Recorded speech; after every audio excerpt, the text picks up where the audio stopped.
Hi అమ్మా. ఇప్పుడు elections రాబోతున్నాయి కదా, ఏపీలో మీరు ఏ గవర్నమెంట్ అయితే బాగుంటుంది అనుకుంటున్నారు? నాకు జగన్ గవర్నమెంటే బాగుంటుంది. జగన్ గారి గవర్నమెంటే బాగుందంట. ఏ విధంగా బాగుందంట? ఏ విధంగా మాకు పింఛన్లప్పుడు పోయి ఆడ కూర్చొని 4ంటికి తీసుకొని బియ్యం తీసుకొని వచ్చేదానికి 5 అయ్యేది. ఫుడ్ లేదు మరి ఏం చేస్తాం? అన్నం గిన్నం నీళ్ళు మొత్తం అనుకో లైన్లో నుంచి తెచ్చుకునే 5 అయితే అంటారు. అదే ఇక ఆయనకైతే ఈ తెలుగుదేశం పార్టీలు అందరం తిప్పాడు కదా, 10 పైసలు ఇచ్చిన వాళ్ళు లేరు, అందరం మింగేశారు. కాళ్ళు కొట్టుకుంటా రాత్రి 2ంటికి వచ్చా నేను, కాళ్ళు బొయ్యి నడిచి. ఒక్కళ్ళు ఇచ్చిన మీటింగ్కి ఏమన్నా ఇచ్చాడా? ఏమన్నా ఇచ్చాడా? ఏమీ ఇలా.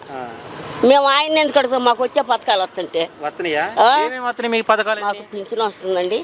నాకు 65 వచ్చినాయి, పింఛన్ వస్తుంది. ఇల్లు రాశాడు, అది చాలదా? ఇంటికి వచ్చి ఇస్తున్నాడు పింఛను. బియ్యం చాలవా లేదా? ఈ దేవుడు అంటావా జగన్? పేదల దేవుడు అంటావా?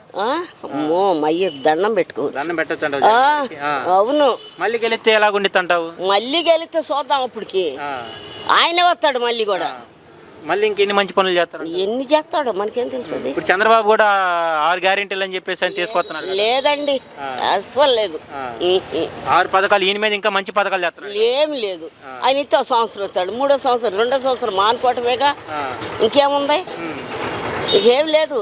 మాకు వద్దండి, మాకు జగన్ గారే కావాలి. జగన్ గారే కావాలి. మాకు పెట్టింది ఆయన, మాకు పోబెట్టింది ఆయనేనండి. ఈ కాళ్ళు పై నడుస్తుంటే మధ్యవర్తులు దిగారు 10 పైసలు ఇలా. మాకు ఏందని అడిగిన వాళ్ళు లేరు. అప్పుడు ప్రభుత్వంలో చంద్రబాబు ప్రభుత్వం మధ్యవర్తులు తీసుకున్నారు. మాకేమైనా ఇచ్చారా? ఇక్కడ ఏం తీసుకోవట్లేదంట మధ్యవర్తులు. లేదండి, పాపం వాళ్ళేమో పిలిచి రాసిస్తున్నారు ఇళ్ళకి స్థలాలకు రిజిస్టర్లు చేసి. వాలంటీర్లు సచివాలయం వాళ్ళు అందరూ బాగానే చేస్తున్నారు. అబ్బో అట్ట అనుకోకూడదండి. ప్రజల వద్దకే పాలన అంటున్నావా? అవునండి, నేను చెబుతున్న పెద్దాన్ని, ఇది నిర్ణయించుకోండి.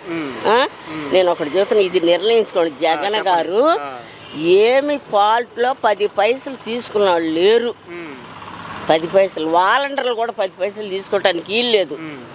మరి మద్యపానం నిషేధం చేస్తానని చెప్పని అమ్మలకి అక్కలకి అందరికి మాట ఇచ్చారు కదా, చేయలేదు కదా? ఏందండి? ముందు అనేది లేకుండా చేస్తానని చెప్పేసి అని అమ్మ అక్క చెల్లెలు అందరికీ శుభార్త చూతా అని చెప్పి అన్నారు కదా. చేస్తాడు, దాని ఏం కనిపించలేదు కదా 5 సంవత్సరాల్లో. వచ్చింది, అది కూడా తీసేస్తాడు, అదేమి లేదు. అవి కూడా ఉంచడు. మాకు పేదలకి ఆయనే మాకు కావాలని నిర్ణయం తీసుకున్నామండి. ఇదే నిర్ణయం. మళ్ళీ జగన్ గారు గెలుస్తాడు. హాయ్ బాబాయ్. ఇప్పుడు ఏపీలో ఎలక్షన్స్ రాబోతున్నాయి కదా, మీరు ఏ గవర్నమెంట్ అయితే బాగుంటుంది అనుకుంటున్నారు? గవర్నమెంటే. జగన్ గారే రావాలనుకుంటున్నారా? జగన్ గారే రావాలని. జగన్ గారే రావాలి. ఎందుకని జగన్ గారు రావాలని మీరు అనుకుంటున్నారు? మంచి చేస్తాడని.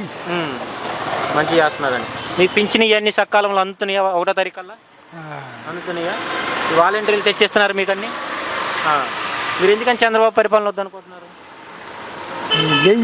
వచ్చిన కానీ బాగుంటుందని. అంటే ఈయన అన్ని పథకాలు ఇచ్చి డబ్బులు ఇచ్చి సోమరిపోతులు చేస్తున్నారు అంటున్నారు జనాల్ని, అది నిజమే అంటావా? ఏదో తెలిసిందో వాళ్ళు అంటారులేండి. అంటే ఇప్పుడు మెయిన్గా చూసుకుంటే యువతకు ఉద్యోగాలు లేవు, డెవలప్మెంట్ లేదు, అభివృద్ధి లేదు అంటున్నారు కదా, దాని మీద మీరు ఏమంటారు మీ అనుభవంతో? ఏముందో ఎవరు తెలిసిందో వాళ్ళు. మీరు మాత్రం జగనే రావాలంటారా? ఓకే, మీకు అన్ని సకాలంలో అందుతున్నాయి అనమాట. Okay, thank you. సార్, ఇప్పుడు చూసుకున్నట్లయితే మన ఆంధ్రప్రదేశ్లో ఎన్నికలు అనేవి వస్తున్నాయి కదా, ఈసారి ఏ ప్రభుత్వం ఏర్పడితే బాగుంటుంది అనుకుంటున్నారు? నెక్స్ట్ సీఎం ఎవరైతే బాగుంటుందని మీకు అనిపిస్తుంది? నెక్స్ట్ సారి కూడా జగన్ సీఎం అయితే బాగుంటుంది. ఓకే సార్, ఎందుకని జగన్ సీఎం అయితే బాగుంటుందని మీకు అనిపిస్తుంది? ఆయన పెట్టిన పథకాలన్నీ బాగున్నాయి కాబట్టి. ఇప్పుడు చూసుకున్నట్లయితే జగన్ గారు ఈ యొక్క పథకాలు పెట్టేశారు కానీ రాష్ట్ర అభివృద్ధి లేదు, రాష్ట్ర అభివృద్ధి ఎక్కడ అవుతుందండి? ఇప్పుడు సీఎం 5 సంవత్సరాలు అవుతుంది కరెక్ట్ గా, దాంట్లో 3 సంవత్సరాలు అయితే కరోనా వచ్చింది. ఆయన పరిపాలన 2 సంవత్సరాలే కదా, వేకెన్సీ చేయాలి కొంచెం. అంటే కరోనా అనేది మన ఆంధ్రలోనే వచ్చింది, రాష్ట్రాల్లో కూడా వచ్చినాయి కదా కరోనా. అన్ని వచ్చినాయి కదా, అన్ని అభివృద్ధి చెందినాయి, చెందలేదు కదా. ఇక్కడ వాళ్ళు ఏంటంటే మాట్లాడుతుంటే పబ్లిక్ అది అనవసరం మాట్లాడతారు. అది పబ్లిక్ అవుతుంది. అంటే ఇప్పుడు నెక్స్ట్ సారి ఇంకోసారి ఛాన్స్ ఇస్తే మాత్రం అభివృద్ధి చేయకపోతే అభివృద్ధి కంపల్సరీగా అవుతుంది. అది అంటే రోడ్లు సరిగ్గా లేవు అని చెప్పారు. రోడ్లు అంటే ఇప్పుడే ఇటు పోయినా కానీ ఇప్పుడు ఒక 1 year నుంచి బాగానే డెవలప్ అవుతున్నాయి రోడ్లు మొత్తం. సింగిల్ రోడ్లు కానీ డబుల్ రోడ్లు బాగానే వస్తున్నారు. చూసుకున్నట్లయితే ఇప్పుడు గత ప్రభుత్వం ఎలా ఉంది, ఇప్పుడు ప్రభుత్వం ఎలా ఉంది అంటారండి? ప్రభుత్వం అంటే టీడీపీ ప్రభుత్వం ఎలా టీడీపీ ఉంది? ప్రభుత్వంలో పాలిటిక్స్ లో కొద్దిగా ఎమ్మెల్యే వాళ్ళు డబ్బులు బాగా సంపాదించుకున్నారు వాస్తవంగా. అంటే అభివృద్ధి గురించి నేను అంటున్నాను. అభివృద్ధి కూడా ఏం జరగల, కొన్ని చోట్ల జరిగినాయి, జరగలేదు. ఇప్పుడు ఏంటంటే మ్యాక్సిమం ఏంటంటే ఎమ్మెల్యేలు కూడా సంపాదన లేదు, మొత్తం అకౌంట్లో పడిపోతున్నాయి కాబట్టి వేస్ట్గా ఏం ఖర్చు ఏం లేదు. సో ఇప్పుడు చూసుకుంటున్నాం కదా, మరి 175 సీట్లలో ఎన్ని సీట్లు వస్తాయి అనుకున్నారు మీ సుమారు? మ్యాక్సిమం 110 కంపల్సరీ వస్తాయి. పోయినసారి 151 వచ్చినాయి కదా, వచ్చినాయి ఈసారి కదా, ఎన్ని కొంచెం వస్తాయి? వ్యతిరేకం వచ్చింది కాబట్టి మ్యాక్సిమం 110. అంటే నువ్వు దొంగ ఓట్లతో గెలుస్తున్నారని చెప్పి అంటున్నారు. దొంగ ఓట్లు ఏం లేవు, మామూలుగా అంతా ఎలక్షన్ ఆఫీసర్ అంతా చూస్తున్నారు కదా. Okay sir, thank you.